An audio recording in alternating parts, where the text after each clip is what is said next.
Have you ever wondered why Habakkuk was so distraught in his dialogue with God? Let's delve into the book of Habakkuk, specifically the first chapter, to unearth the root of his complaints. Habakkuk, a prophet living in a time of grave injustice, cries out, "Why do you make me look at injustice? Why do you tolerate wrongdoing?" His words echo the frustrations of an era where the righteous suffered while the wicked prospered. To comprehend the depths of Habakkuk's despair, we must grasp the historical and socio-political context of his time. He lived in an era of rampant corruption, violence, and moral decay. The law had become paralyzed and justice never prevailed.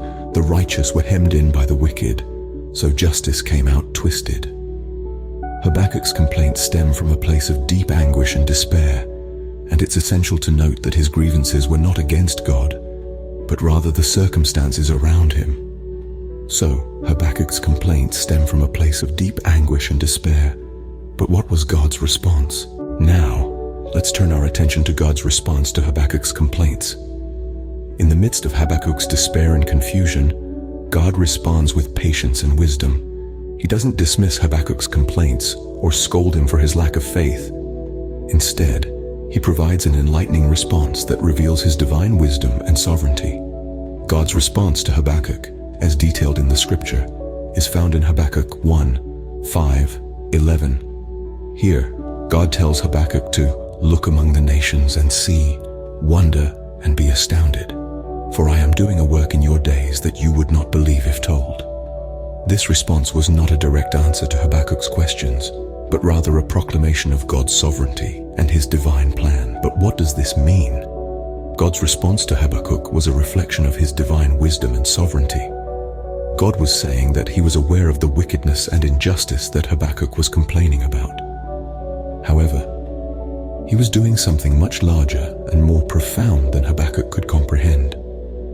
He was setting in motion a series of events that would ultimately lead to the establishment of his kingdom and the redemption of his people. God's response to Habakkuk also serves as a reminder that his ways are higher than our ways. His thoughts are higher than our thoughts. We may not always understand his actions or his plans, but we can trust in his wisdom and his sovereignty. In essence, God was inviting Habakkuk and us into a deeper trust in his divine wisdom. Even in the face of injustice, suffering, and the seeming triumph of evil, God is still in control. He's still at work, carrying out his divine plan in ways that we may not always understand or even agree with. God's response to Habakkuk was profound, but what does it mean for us today? It's a call to trust in God's wisdom and sovereignty, even when we don't understand his ways. It's a call to look beyond our circumstances, to see the bigger picture of God's divine plan, and to trust in his perfect timing. In light of God's response to Habakkuk, what can we learn from this dialogue? This exchange between Habakkuk and God holds rich wisdom for our contemporary lives. Habakkuk's complaints, mirroring our own frustrations and questions, remind us of the timeless human struggle with understanding God's ways. Yet in the face of despair, Habakkuk turns to God, seeking answers, just as we should in our own trials. God's response to Habakkuk, reassuring yet challenging, offers a powerful lesson about faith. God did not dismiss Habakkuk's concerns, but instead invited him to trust in his greater plan, a plan beyond human comprehension. This exchange encourages us to seek God's wisdom and guidance, even when life's circumstances seem insurmountable. In our modern world, where we often grapple with uncertainty and despair, this dialogue between Habakkuk and God provides enduring insights about faith, trust, and the pursuit of divine wisdom. Even in the midst of despair, Habakkuk sought God's wisdom, teaching us a valuable lesson about faith. So, after delving into Habakkuk's complaints and God's response, what is the key takeaway? We've explored Habakkuk's raw, honest grievances and God's profound responses. We've seen how Habakkuk, in his distress, doesn't shy away from seeking answers from God. And in return, God does not dismiss his servant's complaints, but rather offers wisdom and reassurance.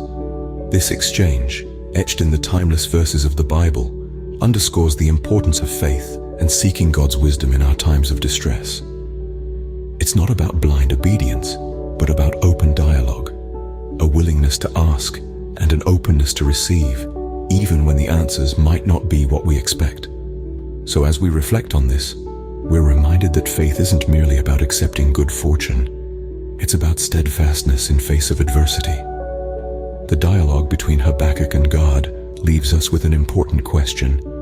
Are we willing to seek God's wisdom when faced with despair and confusion?